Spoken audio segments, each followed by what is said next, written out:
అద్దం పగిలితే శబ్దం వస్తుంది, కానీ గుండె పగిలితే నిశ్శబ్దం అయిపోద్ది.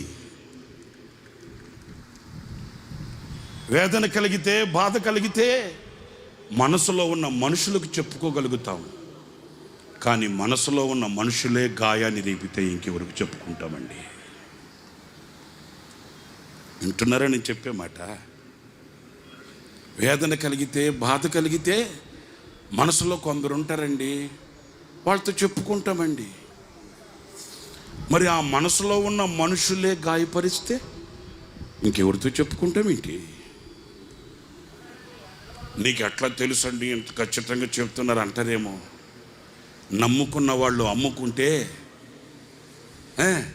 వదకు తేబడిన గొర్రెపిల్లలా వెళ్ళిన యూసుఫ్ చరిత్ర మనకు చెప్పట్లేదా? యూసుఫ్ చరిత్ర మనతో చెప్పట్లేదా?